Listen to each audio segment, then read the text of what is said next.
Now, not only is the Embraer E-Jet series very successful of a family, with over 1,700 of these Brazilian airplanes being built, but they're also surprisingly powerful, especially the bigger ones. This, for example, is the ERJ-195. It's powered by the CF34 engines, and some people may say that this airplane might be overpowered. It has really good engines, but also very good braking power, which means this thing is the biggest aeroplane to be anyhow allowed to fly into or out of London City, which can be a bit of a challenge because there's a city right here. No, genuinely, flying this airplane is always quite enjoyable. This is, after all, the most powerful jet on the market today. When you look at the numbers of thrust to weight, this thing is nearly as powerful as the Concorde for some reason. I have no idea. I mean, genuinely, this thing takes off with no run. Oh, that's a tail strike because we're fully loaded. Kind of wanted to do that of a test.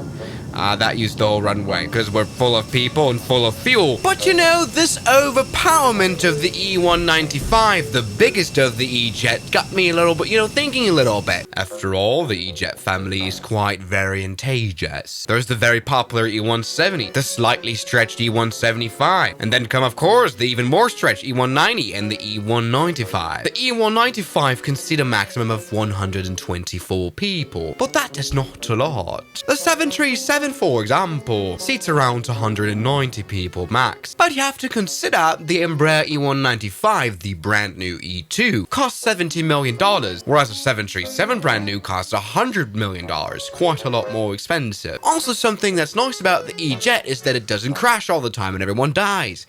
So I wonder, why hasn't Embraer ever thought about making the E-Jet even longer with the E200? Everybody welcome, or as Embraer would say, benvindo, aboard the E200, which in a full class configuration, after all the E-Jets have a 2x2 configuration, would be able to sit 164 people, and we made it nearly now as capacitive as a 737 while probably costing less and probably sucking less as well. I mean, look at the cockpit. Looks a little bit more simple. The problem is now it's a bit heavier. It's quite a lot heavier. It's always fun to play around with airlines. Maybe put JetBlue, which now has turned into JetBlue. It's the way to go. I mean, it would be JetBlue's airplane that could fit most people, and probably it needs a lot of runway as well. I'm a little bit scared. But that's fine, let's go and release the brakes. The CF34 engines, we can hear the mightiness of them. Yeah. Basically, by us having increased the weight by around about 40% now, we've decreased the performance by, probably 40%. So this is not good, and the fact that our first takeoff attempt didn't work doesn't really give me much hope for this. Let's go. We might not be able to be certified for London City, but who cares, Actually, though. All right, look at this. Oh, that's a bridge. Hey, with this airline, I haven't botched up delivery. Delta! Or as they call it here, Delta. What I've done here is a little bit of experimenting around on the cabin. Indeed, I've kind of messed it up a little bit. So what I have is I've kind of expanded the business class, which is what airlines make most money on either way, so they probably won't care. So we've got quite a lot of business class seats, but what I've done on the other hand is decrease the space between seats in the back of the cabin for all the poor people that don't deserve to sit in comfort. Yeah, while normal seating space looks like this, seating space looks like this here. It's okay for the little people out there, like me. I wouldn't mind. Okay, you know what? I think this is, I think I didn't really do the modeling well, but as a concept, this works. Because, the reality is, making this airplane, making a longer E-Jet without actually changing the engines would be a little bit of a disaster. Also, without changing the wings. Wings are too small. That's just kind of the thing. Obviously, the E195 is pretty much the longest this plane could be. Because, this is, too long, But all right. Let's go ahead and use this 200,000 meter long runway at Aspen and see if we can take off from here. We should be able to be honest. Come on, aeroplane. You can do it. I believe in you. Now we've reached the end of the runway. You should take off soon. Please, come on. I think we made the most underpowered plane now, which is a great turn of events for the E-Jet. Come on, fly! It's just that the wings are not able to uphold the weight. But hey, I think we've turned this thing into a flying plane now. It's it's not really able to gain speed, but after all, come on, Aspen is quite challenging. 8,000 feet of altitude is not easy for any plane, so we might as well, I mean, but the truth is, these even regional airplanes fly to runways that are not 5 meters short. Realistically, the shortest runway the E200 should be able to handle is maybe LaGuardia. That would be a little bit embarrassing if it couldn't handle a 2,000 meter long runway. But I don't think KLM would be wanting to fly here with their city hopper. KLM City Hopper. This is brain rot. Let's go full power to the CF34 engines. Come on, you can do it. So there we go. Parking brake is set, and we are accelerating happily. All is well. Our nose landing gear might be a little bit apart from the main landing gear, more than we would maybe see on the normal ERJs, and the engines look small and the wings look tiny. But hey, we are able to gain speed. Just not very quickly. Please just let us fly for once. All right. We're gaining speed. I just need those wings to be able to create lift from that. That's the tail strike. And now we've entered the EMS safe. Maybe I can reduce the weight a little. Yeah.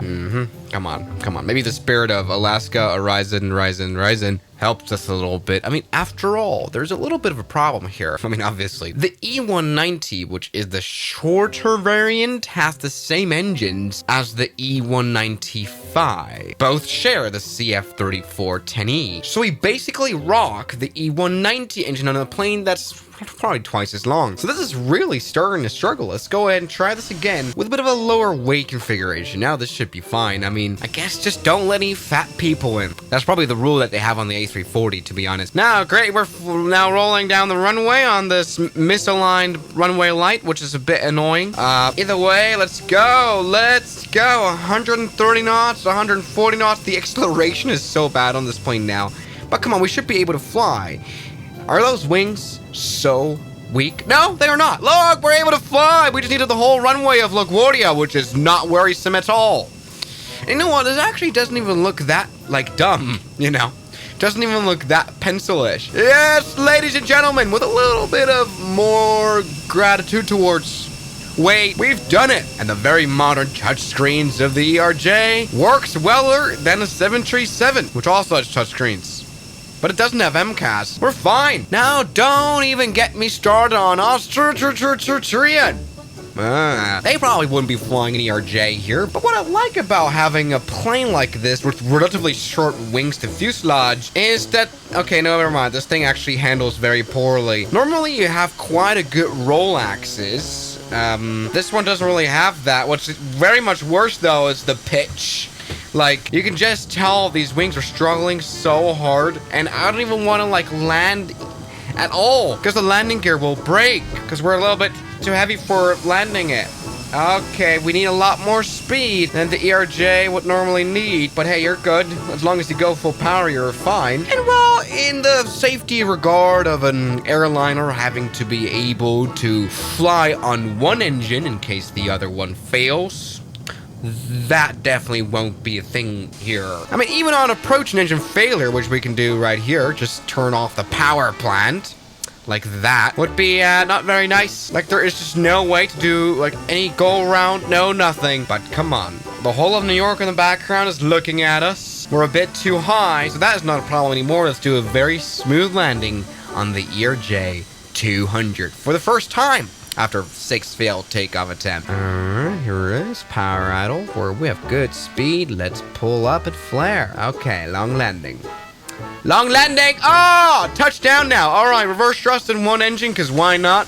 Let's go ahead and put full power into the stopping.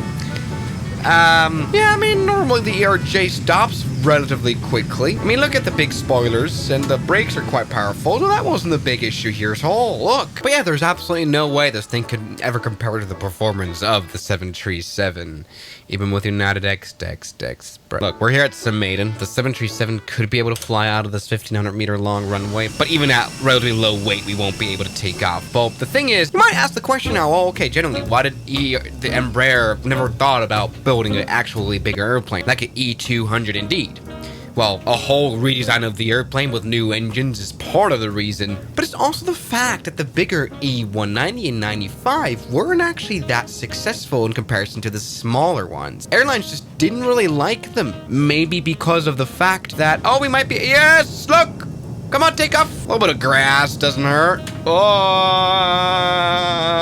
okay, come on, just achieve lift. And yes, it's achieved lift. It needed a little bit of, it needed to eat grass a little bit. One part of the problem generally might be the 2x2 configuration. It just takes a longer time to probably board this airplane. Definitely needs a longer time than like a 3x2 configuration, because you have to go all the way into the back of the plane, And that really does change turnaround times in the long run. Either way, look at this. We are able to fly. Barely. Come on, make it out of the valley. You're a strong, powerful airplane. Let's go and put the flaps down to full and try to return for landing.